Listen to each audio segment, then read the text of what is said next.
So ayun na nga, si Kasampalan niya Vlog TV nyo ay nagbabalat na ng dahon ng malunggay. Sino makaka-relate sa akin na pag taga-probinsya ka ay makakuha ka mga bunga-bunga at dahon-dahon dito sa paligid.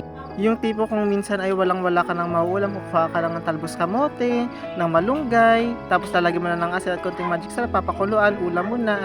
At ayan, ginagawa ko na ang dahon ng malunggay. Ayan, piniflex-flex ko lang ng paggagawa ko ng dahon ng malunggay. Alam nyo ba, nung mga bata kami, halos sobrang hirap sa buhay, kaya nagtatanim talaga kami ng mga gulay-gulay sa bakod namin para may maani kami kung kinakailangan pag wala na kaming maulam. At ang sarap lang sa feeling na naranasan namin yun dahil ngayon tumanda na kami, nakakapulutan namin ng aral, nagtatanim din kami. At ayan, okay na nga ang mga ricado at iluluto na natin. At unang pagagawin natin at papakuluan natin ang tubig. Ayan.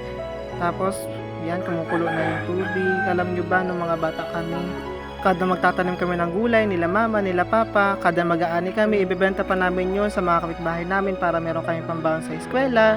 At kahit gano'n, nagpapasalamat ako sa aking mga magulang dahil sa binibigay nila sa amin. Alam nyo, pag mahirap ang buhay nyo, may mga magulang talaga na pababayaan ng kanilang mga anak. Pero pasalamat kami sa Diyos dahil yung mga magulang namin na responsable sila at ginabayan kami hanggang paglaki namin.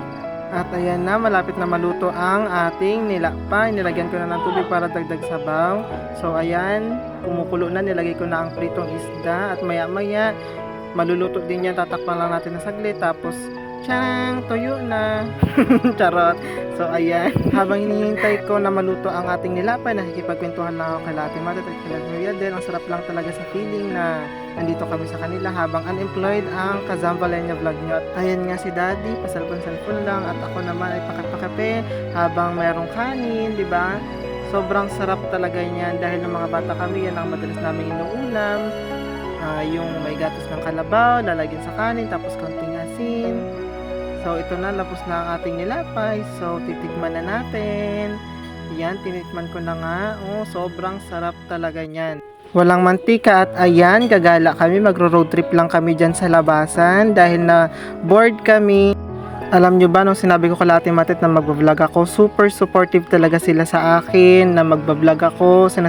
Pinupush talaga nila ako na mag-vlog. Sobrang sarap sa feeling na yung mga pamilya mo, hindi ka nila ida-down.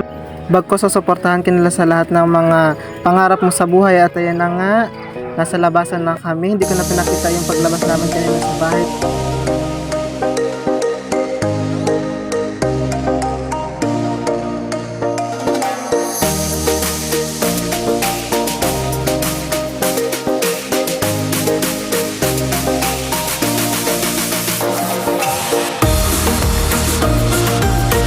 At alam nyo ba guys, ang pinapasalamat ko pa, nandito kami dahil nakagabay sila, nakakagawa ako ng content bilang isang baguhan, super supportive sila. Alam nyo ba, nakakapagpalakas ng loob ko bilang isang content creator, yung mga kamag-anak ko, mga kamag-anak ng asawa ko, na sumusuporta, yung hindi katulad ng ibang kamag-anak dyan, sino makaka-relate na sariling kamag-anak nila ang magdadang sa kanila, hindi sila susuportahan. Pero pasalamat sa Diyos dahil napunta ako sa pamilya ng asawa ko na ganito sila ka-supportive sa akin, lalong-lalo na din ang mga kapatid ko na nasa bahay, mga magulang ko, supportive talaga sila sa lahat ng every content na ginagawa ko, naka-share, naka-follow, naka-like sila.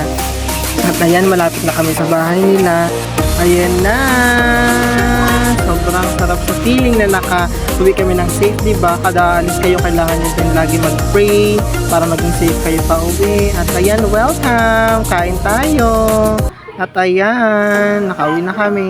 After ko makapag-checkahan ng konti, binisita ko si Chowi at inaano niya kasi yung pusa. Natuwa ako kasi nga kinukuha ng pusa yung pagkain niya. Titingin-tingin lang naman, din niya naman kukunin talaga. At si Chowi binabantayan niya yung pagkain niya kahit hindi niya na kinakain. Binabantayan niya yung pusa kung anong gagawin ng pusa sa kanya. Tingnan mo, maya-maya kukunin ni Chowi yung pagkainan niya. Nakakala mo naman nakakagawin ng pusa. Nakakatawa talaga si Chowi dahil tingnan mo siya, ang cute niya talaga, di ba? Oh, kukunin niya na yung pagkain niya, nagalit pa siya sa pusa. Ayan, kahit na mabuhos yung pagkain niya, wala siyang pakialam, basta titagbi niya yung pagkain niya. At pinuntahan ko na nga siya dyan.